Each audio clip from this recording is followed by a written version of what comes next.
आज बात करते हैं इस तारीखी वाकया की जब मुगल बादशाह औरंगजेब ने मरहट्टा बगावत खाक में मिला दी थी। चलते हैं 1689 ईस्वी के मुगल दौर हुकूमत में दक्कन की फिजा में एक तूफान उठ चुका था। मुगल अफवाज हर समत बढ़ रही थी और औरंगजेब आलमगीर की गिरफ्त दिन बदन मजबूत होती जा रही थी। मगर अभी एक आखिरी बागी बाकी था, एक आखिरी कांटा जो मुगल सल्तनत के पैरों में चुभ रहा था, संभाजी हुसैन।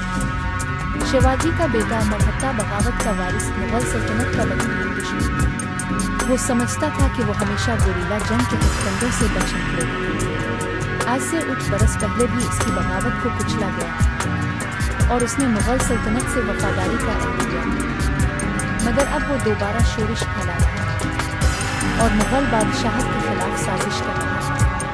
मगर शायद इसे नहीं मालूम था कि इसके मुकाबले में वो शहंशाह था जिसके सबर का पैमाना जब लबरेज होता था तो जमीन कांप जाती थी। शिवाजी के बाद संभाजी को मरहट्टा राज का तख्त मिला, मगर वो अपने बाप जितना ज़हीन नहीं। वो बेखौफ था मगर हद से ज्यादा मजबूर।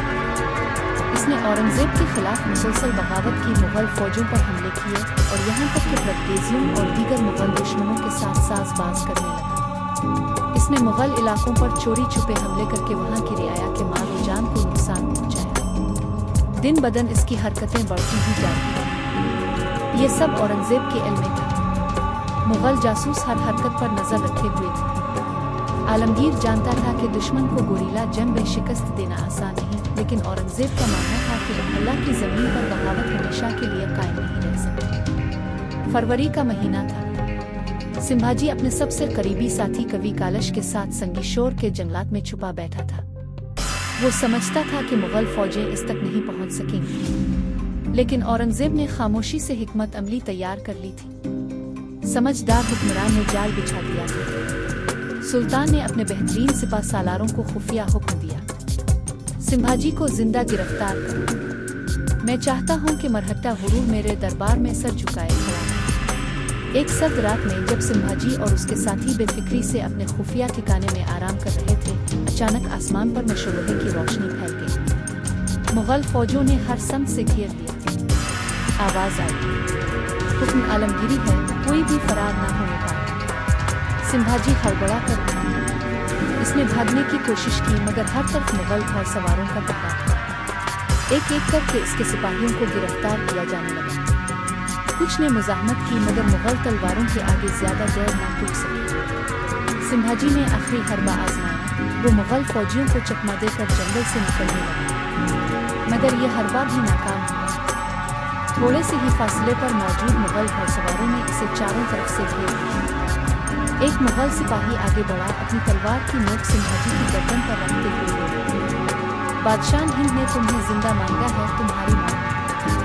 अब तुम्हारी किस्मत का फैसला दिल्ली के तख्त पर है। बस संभाजी को गिरफ्तार करके अंजीरों में जल दिया गया। मुगल सिपाही इसे दिल्ली दरबार ले जा रहे थे। चंद दिन बाद एक जंजीरों में जकड़ा हुआ संभाजी औरंगजेब के सामने खड़ा था। इसका गुरूर चूर चूर हो चुका था।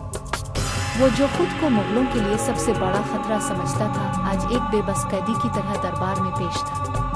औरंगजेब ने सुकून से इसे देखा, फिर अपने मखसूस पुरवकार अंदाज में कहा, बागी का अंजाम हमेशा यही होता है संभाजी। मगर संभाजी अब भी जिद में था। मैं तुम्हारी सल्तनत को कभी कबूल नहीं करूंगा। मैं मरहट्टा राज का वारिस हूँ। आलमगीर हल्का सा मुस्कुराया। मेरे लश्कर ने तुम्हें मिटा दिया है संभाजी।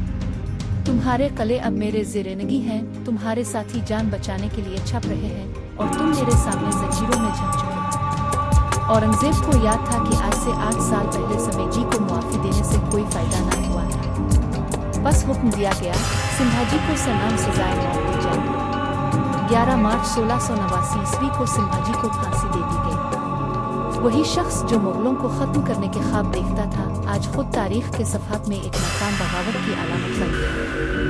मगर ये सिर्फ संभाजी की मौत नहीं थी, ये मरहट्टा गुरूर का इख्तिताम था।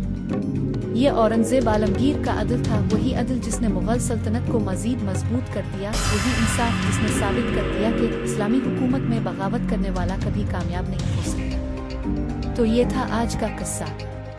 ये था आलमगीर का अदल, आलमगीर का जलाल और आलमगीर की वो हिकमत जिसने दक्कन को मुगल सल्तनत का हिस्सा बना दिया और मरहटों की बगावत को मुकम्मल तौर पर कुचल दिया।